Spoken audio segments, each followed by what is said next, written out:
انت يوم الغنى. هذا سكن في البيت، قعد فيه كم سنه، ثم سبحان الله جاه نقل للقصيم مرتين ثانيه، رجع للقصيم. يوم رجع القصيم تطوره وجاي عنده مزرعه من ابوه، جايها شارع وشاقها وجايه ورث عظيم. واقتنع انت يا هذا.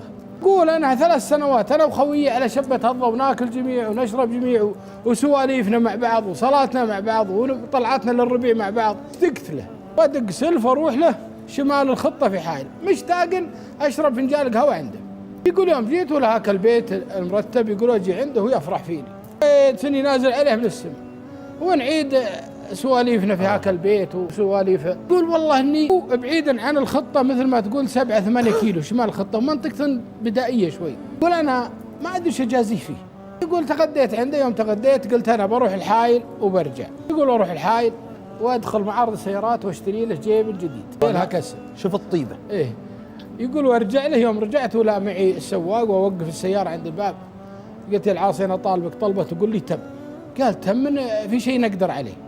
قال لا ما تستثني لي. قال ابن الحلال انت اخوي لو تامر على حياتي. قال والله انت تمم لي. قال تم. قال هذه هديه بسيطه مني لك، ابشرك فتح الله علي ما شاء الله وجاني خير واشبع واشتري في العقارات وهذا اقل شيء اقدم لك. قال يا ابن الحلال انا بخير قلت انا ما اعطيك اياه، هذا شيء في خاطري ودي اني على قولته قايل اهديك اياه. قعد معه يومين ورجع للقصيم داخل.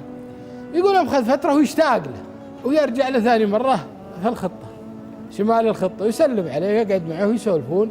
قال انت ليش ما تجي في الخطه؟ الخطه مدينه وانت. قال والله انا ادور لي بويت في الخطه لعل الله ييسرها لي. اي هذا ركب وراح للخطه ويلقى لها كالمزرعه اللي فيها بيت. يا سلام. ويشتريها ب300,000.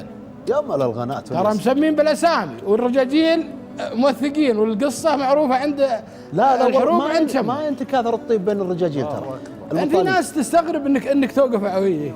يقول هذا مسكني في بيته 3 سنوات لا ادفع ايجار ويمكن سنه كامله هو اللي يغذيني.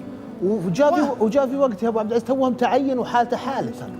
اي والله. يقول وانا اشتري المزرعه واسجلها باسمه، اخذ تغيم الحربي شو اسمه العاصي النماصي الشمري واخذ الصك واروح له.